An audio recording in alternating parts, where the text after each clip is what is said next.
I just posted the event also on my LinkedIn.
Yeah, if you want to start, you can proceed. All right. Okay. So let's get started then. Okay. So first of all, thank you everyone for joining. So my name is João, and I will be presenting today. So first of all, I'd like to thank Remote Plats for the opportunity to talk here. They're the ones who are organizing these community events. So I'm very happy to have been given the chance to talk for everyone here today. And today I will be talking about the framework that I use for looking at requirements to break them down and to prioritize work. So this is just something that came up from my expertise, and I hope it will be interesting to all of you today. So I've been working as a professional software developer for almost 15 years now across a number of different industries.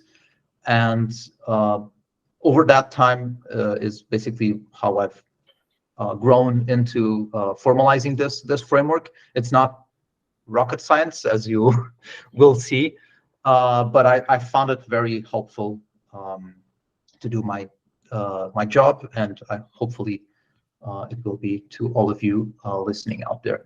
So basically what we'll cover here today is, first of all, why we should need a framework to even do this. And then I'll go into the framework itself, how it works, basically how you run through it. And then I'll go into a bit more specifics on how you can apply it when you look at requirements. So you're given some requirements, and how you use the framework to extract some information out of those requirements to design your solution. And then also I'll talk about how to negotiate. So basically how you can talk to business over the requirements so that you can maybe change them or tweak them a little bit. So how you can approach that. And at the end, we'll have a few minutes for Q&A. So I'll start off with the obvious disclaimer. So this, I mean, you might have heard of very different methods of getting digging deeper into things like, for example, 5 whys, right? So this is, like I said, this isn't really rocket science. It's something that just has been coming out of my experience. And so it's something that works for me. I think that it's been helpful for some of the other people that have worked for me, but my intention is not to really say that this is the last method that you'll ever need. If it works for you, that's great. And if you can take just some parts and that works for you, that's also great. So it's very up for debate. So first of all, why do we need a framework? Why do we even need this structure to help us think or look at our requirements and turn them into working software applications. And the reason is that usually so looking at requirements and coming up with a solution that fulfills those requirements is a creative endeavor. And creative endeavors are usually non-linear pieces of work, right? It's not something that is easy to fit into a preset mold, right? And because it's hard to do that, oftentimes your mind tends to wander off. You tend to go into rabbit holes, like chasing down certain things, or you might not have a lot of experience and you don't know where to start. And in those cases, it's very helpful to have a framework, to have some structure that helps you start to work on those things when you don't know where to start.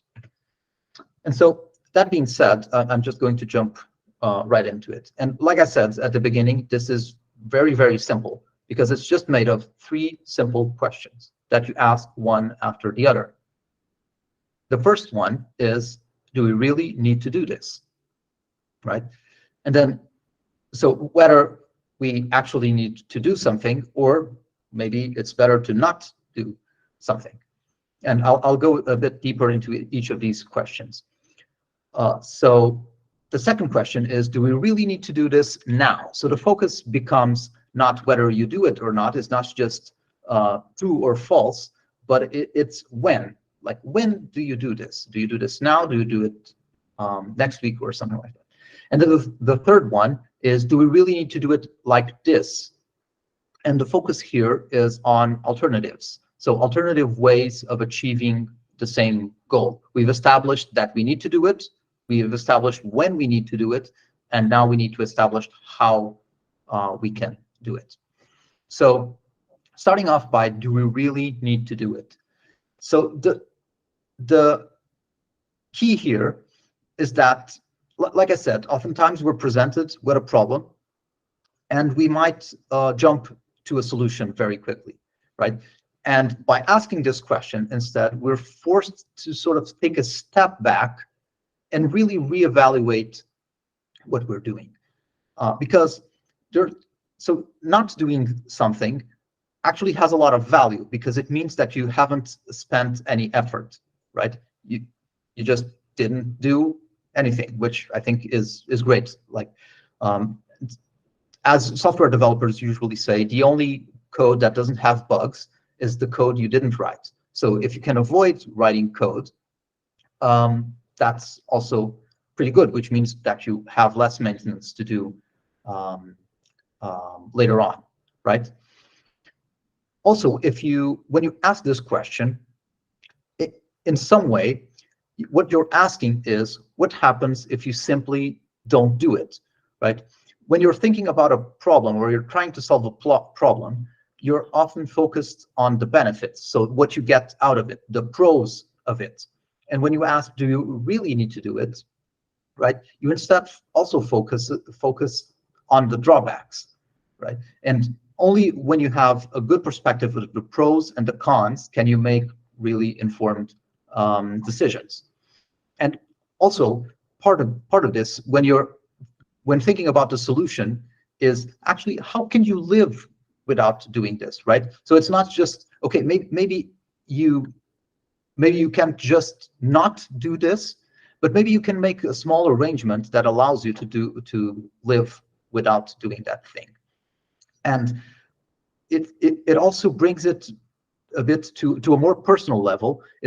Does it need to be you who does this, who solves this problem? Because maybe you can just outsource it to someone else, and you're basically just paying someone else to do it, or you can buy a service that does it for you, right? We have a lot of services online, and maybe one of them does the actual thing that you need to do, and you don't need to, for example, build it yourself. You don't have to build the solution yourself. Next up is, do we really need to do it now?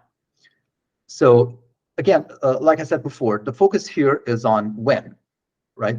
So we're sort of doing the same counterfactual of what happens if you don't do it, But in this case, we're thinking about, okay, what happens if I don't do it now? If I only do it tomorrow, for example?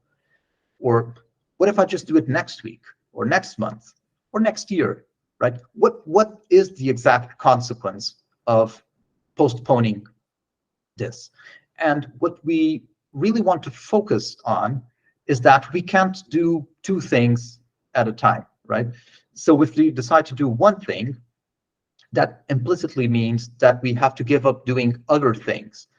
And if we can think about like postponing something, that leaves us room to do something in that time span itself.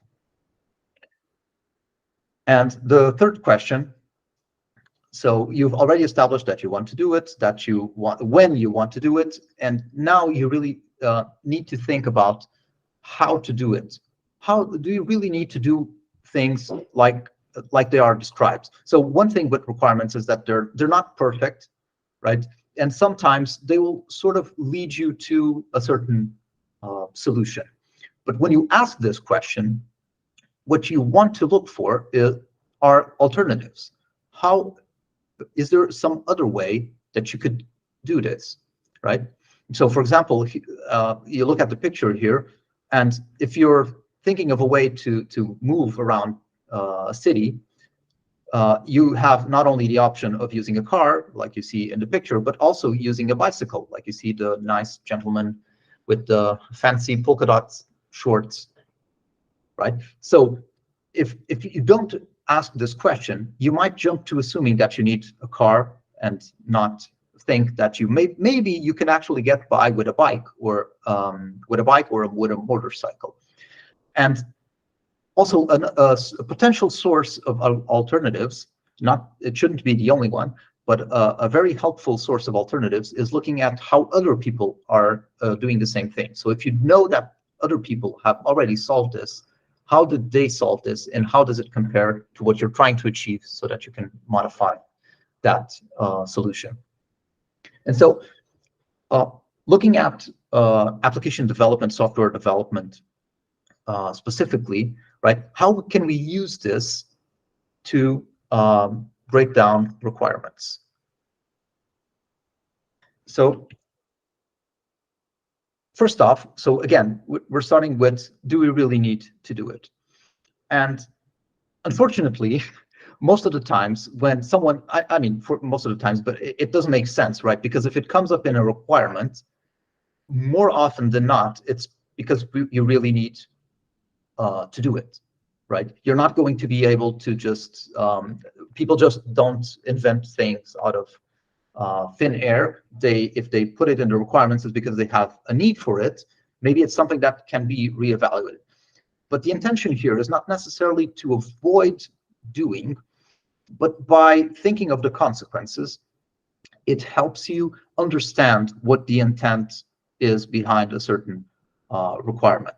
So sometimes you'll be given an example. So for example, we need to automate invoice issuing, right? And you don't know like exactly why we need to do this automatically, right? So if you ask this, do we really need to do it? What happens if we don't do it? And someone tells you, okay, if we don't issue the invoices automatically, we'll have to do it manually. And we have about 1,000 invoices that we have to issue each month, right? So we'll have to hire like a ton of people to do it, and it's going to be error prone. We have to check a lot of things, right? And that helps us understand what the company is trying to achieve. And like I said before, it also helps us expose solutions that are disguised as problems. So, for example, one thing that one problem that I ran into when my kid was born is that we needed to take him to school, and we only had one car, and my wife needed that car to take her to work. And so we thought, okay, we should buy a car to take so that I can take my son to school. So should we take out a loan? Should we pay it? Should we buy secondhand? Should we buy firsthand, a new car, right? And at some point, I thought, like, why do we need the car? because maybe we don't need a car. The problem that we're trying to solve isn't that we need to buy a car. The problem that we're trying to solve is that we need to take our son to school, right? So buying a car was the solution. It wasn't the problem. And when we looked at that, we decided that actually we could get by just buying a bike. And we just bought a bicycle. We bought a kid's chair for the bicycle, and I started taking my son to school on that bike. And it was actually much fun because he really enjoyed going to school on the bike. Right? And understanding these consequences of what happens if we don't do it also gives you a baseline for prioritization, right? Because if the consequences are very nasty, you'll probably want to do that first to safeguard yourself. And if it's really not that important, maybe you just don't do it. You just push it down and you do it after something else. Now, moving on, if we get a requirement and we ask, do we really need to do it now? Okay. Again, the focus here is on when. And what we want to do is to put the urgency into perspective. So the two examples that I have here is that if we have a bug in the invoicing system, and we run the invoices, we generate the invoices on the 15th, and we send them out to clients. And unless we fix that bug until the 15th, we're not going to get paid, which puts the company in financial risk, right? So that's a very relatively hard deadline that has to be met. On the other hand, we have the second example that if we don't deliver this feature by the 15th, we won't fulfill our promise to the client. And a promise to client is, I mean, you could argue whether you want to let down the client or not, but it's not really, it's more of a softer deadline, right? You might have just, like, by promise could have been just a simple conversation such as, oh yes, I think we'll have that feature done by then. But if it's delayed by 1 week, maybe you don't want to, maybe it's not a problem. If you're, for example, if instead you're going to deliver it with a higher quality, right? And so understanding exactly when something needs to be done, so for example, also helps you to prioritize your work, because ideally you want to do the work first on the deadlines that are harder, which you can't really postpone, right? And you also want to work on the deadlines that are closer to now instead of farther away. So for example, we're currently at the start of a new financial year, so it doesn't really make sense to start working on your taxes right now, because I mean, you're only going to have to deliver your tax work at the beginning of next year, right? So working on that now instead of working on something else which is higher value isn't really a good choice. And then, do we really need to do it like this? So again, we're looking at our alternatives and asking this question avoids fixating on pet solutions. So the example that I have here is that right now, like, the whole industry thinks that Kubernetes is the solution for everything. And so someone could say, we need to move all of our applications to Kubernetes, right? And if you don't think of any other alternatives, if you don't compare this to the other alternatives, you're just going to make a decision by default, right? It's just like the only option that you had, so might as well do it, and then you suffer the consequences, and you really had no, and it's unexpected because you really had no idea. But when you're coming up, so one thing that is important when you're trying to come up with alternatives is that you don't want to compare them with strawman solutions, right? So for example, the example that I have here is running applications on Kubernetes, because the alternative is building your own like cluster management or scheduler software. And it's 2023, so that's not really the real option that are on the table. You have a number of different platforms as a service that you can use to run your applications. You have a number of different scheduler application scheduler software that you can have, like Nomad from HashiCorp, things like that, right? So if you compare it to those strawman solutions, those solutions that are obviously wrong, you're still going to come up with the same decisions, and you might miss the chance to actually take some elements out of those decisions that made the most sense. And now this all makes a lot of sense when you're looking at things and you're thinking to yourself, like, okay, do I really need to do this now? Do I really need to do it? Do I really have to do it? Do I really have to do it now? But if you go to talk to your stakeholders and they tell you, for example, in this case, we need to add AI to our product, right? And your comeback is, do we really have to do it? That's probably not going to make people, you're not going to make a lot of friends. So that's not going to go off too well. So you need to be a bit careful of how you phrase things when you're trying to dig, when you're trying to answer these questions and talking to someone else. So for do we really need to do it? There are two things, generally two strategies that you can follow. One of them is asking what the consequences of not doing are. So that's one of the informations that we want to take, that we want to learn, right? So we can ask those. So we can ask, for example, how many customers are affected? Because if you have 1,000 customers and the problem only, or the solution will only solve problems for, I don't know, 5 customers, maybe it's not something that you really want to care about. And especially if those customers, for example, are low-paying customers, right? Or they're customers that don't generate a lot of revenue for your company. And another question that you might want to ask is that, for example, how much does it cost? How much does the cost of building compare to what we're paying now, for example? So this is one example of this is in a company that I worked with that was migrating to the cloud, to AWS, and we were calculating costs, and we came to the conclusion that running an application naively cost around $30 a month. And if we used AWS native serverless components like DynamoDB and Lambda, we could get that cost down to €2 a month for the same application, right?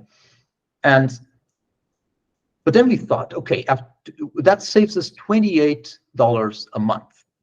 But if we pay an engineer to actually do those improvements, that would cost us, I don't know, a few hundred at least to repurpose the application, which means that it takes us a year to get return on that investment. And it's just for that small application. We could instead do something which is much more value added. So this is the first strategy, asking about the consequences. And the second strategy could be asking, why did this come up?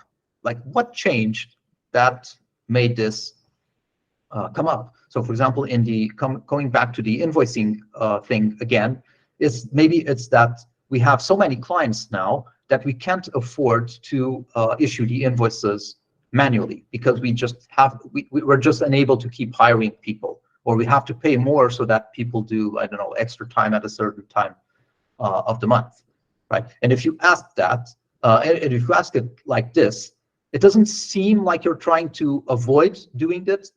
You actually sound curious, right? But it does sort of put into question why you really need to do it. As for really needing to do it now, so again, there are two strategies. So the first one is to propose a future date. So someone tells you, oh, we need to do this, you need to do X, right? We need to fix this bug in some reporting, right? And you basically just tell them, oh, okay, so we just started a new sprint, so I'll just put it on the top of the backlog and we'll work on it in 2 weeks. Does that work? And if it doesn't, the person will tell you, right? That doesn't work because that's a critical bug and we need to have it fixed until the end of the next business day, because otherwise this business procedure will fail. We won't be able to issue invoices, which means that we might not have money to pay your salary. So if you just assume that you can postpone it, people will tell you, no, you can't actually do that, and they will tell you why, and you don't have to sort of question that. Another thing that you can do is reference some other work that you need to do, and ask whether does this come first, or does this come after? And the person will sort of solve the problem for you by telling you directly, like, no, this new thing that I'm giving you, it can be done after that. So when you finish that next week, just work on this then. And then again, searching for alternatives. Do we really need to do it like this? So we can ask whether there are other known alternatives, right? So you can ask, like I said, asking if someone else is already doing that, because that's something that's people might have forgotten to do, right? But if you ask someone like this, it seems like a very honest question, right? Because that's something that you want to know, but instantaneously someone will tell you, oh, we haven't really researched that, which makes it obvious that you don't have alternatives. Or they will actually tell you, oh, this is what we've researched, and that means that you can then go and research that, and then come back and propose maybe another solution. And you can also ask, for example, what's the advantage of this over other alternatives? So when you ask it this way, it doesn't seem like you're calling into question necessarily the current solution, but more like you're trying to understand how it relates to the other alternatives. And so it doesn't sound as offensive, right? And another way to phrase this is that you propose your own solution, right?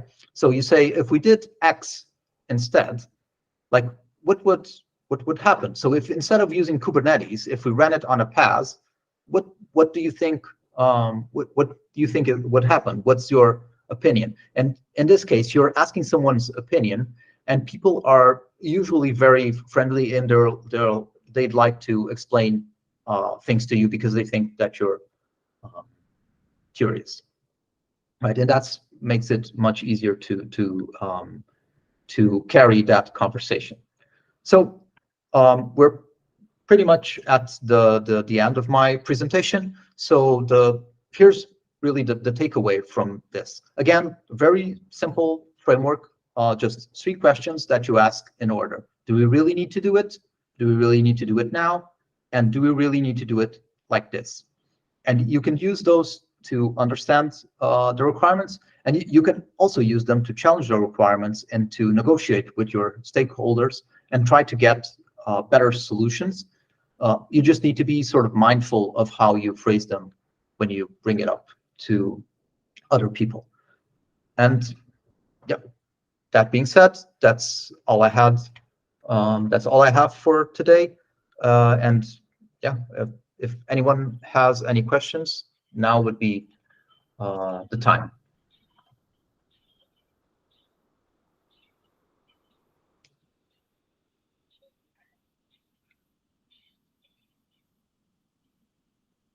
Okay, see that we don't have a lot of questions. Is this something, does this relate? So maybe I can ask a question. Did any of the things that I talked about relate to your experience in any way? Do you feel like that's, so for example, the negotiation part is something that I feel very strongly about, like that software developers really need to also contribute back with some opinions on business. So what are your opinions on that? I have one question, João. So there's always a struggle, for example, between the business units in the business and let's say the tech units as well, when it comes to negotiating budgets, and budgets less, but timelines probably more. And there's there is always kind of it depends on what kind of company you work in, but there's a lot of companies that when they are in the negotiation with a developer, they just usually undermine the timeline a little bit, how long things take. And it's always an interesting or critical negotiation in pinching down or stuffing the sprint. So it would be interesting also, how do you use those tactics and what kind of experience you had when it came to negotiating budgets and timelines with the business units, if you may. Yeah. So I think in general, I think my overall strategy for negotiating with someone from business tends to be that trying to figure out exactly what they want, like what's valuable for them. Because once you figure that out, they're more likely to, like, if you offer someone what they really want, right? They're more likely to sort of allow you to not deliver on some other things. And if you tell them, like, so this is how much I expect this to take, this is how much I expect this to take, so this is how much I expect this to take. And if you lay out a case for, I think this is something that we could do by then, and this gives, I think that this will give us this business value, right? And maybe we figure out that this other part isn't actually as important as it is, right? So really just being able to lay down that case, and I think these 3 questions help with that, right? If you understand better what is an accessory for the business, right, you're more likely to make more interesting offers to them. But like you said, it's very true that in some cases you don't really have that negotiation. You don't have the status, so to speak, to do that negotiation. But my experience is that in many cases you do have that, and if you offer something like tangible, right, people will very gladly take that and give you a bit of wiggle room to play around with the other things and postpone a little bit, because in some cases the alternative is to not have, is to get to the deadline and not have anything, right? Or just have everything at 90%. And I think it's better to have something than to have everything at 80%, which is nothing, basically. You're on mute, sorry. I used a lot the RISE model for scoring priorities. So it's the impact. Primarily, I'm looking at the impact and the effort. And the effort means the cost of the opportunity, and the impact means the value behind it, whether it's a monetary value or another value. With that, you take the opinions out of the conversation, as you have mentioned, and you can focus on concrete value creation. If you only look at if you boil it down to the impact of the initiative and the effort that's going to be put into it. Because let's say that the effort is extremely high, but the impact is not high, then you can deprioritize it. But if both are high, then you can reprioritize it again. Yeah. So that's very interesting, because if you the point that you mentioned about the expected impact and the cost, right? When you're prioritizing, you have to take into account those 2 axes. And exactly the point of this framework is that, in my experience, usually we overemphasize the impact and we underemphasize the costs, right? And this framework, by sort of phrasing it in the negative, emphasizes the costs as well, and it helps you to pinpoint exactly what are those things that they might be high return, but they are also high cost. And a very interesting thing is that usually in those features that are high impact and high cost, you can usually carve out some parts which are low value and high cost. And if you carve out those, you actually get something which is high impact and low cost. But you would never get to that unless you did that sort of pruning and think more conservatively. So that's that. So that's definitely something that. So I actually wrote something very similar to that a few weeks ago. So that's 100% on that. I pass back to you, João. So does anyone else have any questions? Or maybe you're just being shy?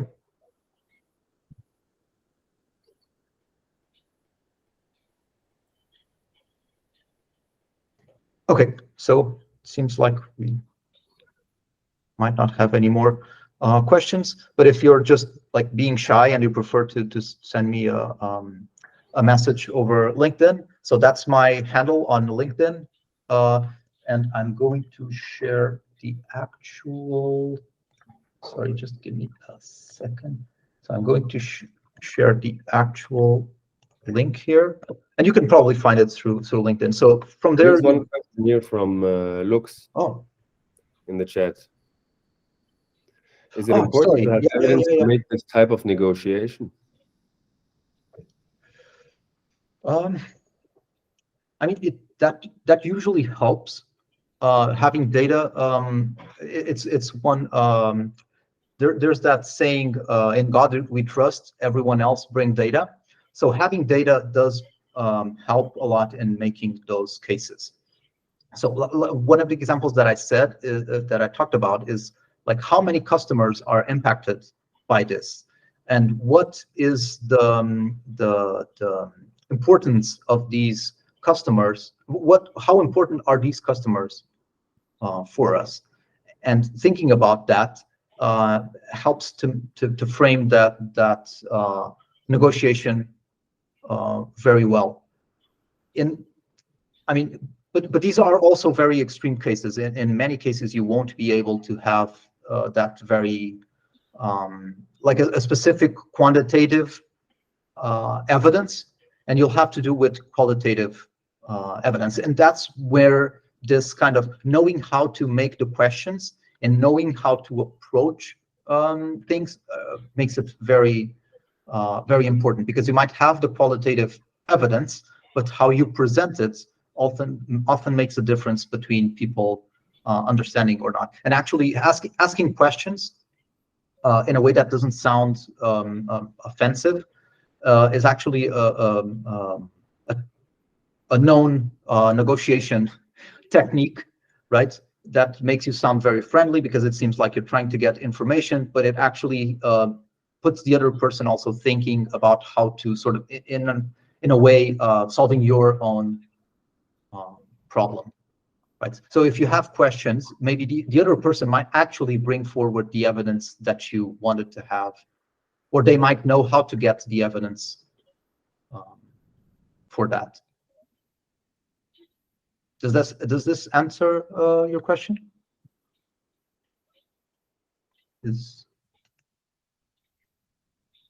Okay, great. Sorry for missing the question. I had the chat popped out. So okay, then thank you all very much for coming. It was pleasure for me to share this with you. And once again, thank you for Remote Plats for organizing these community events. And I hope to see you again soon on one of these. So yeah, thank you, Joe, for your very informative information for the community. Yeah, thank you guys for the time. Yeah. Okay. See you guys. Yeah, thank you. All right. Thank you.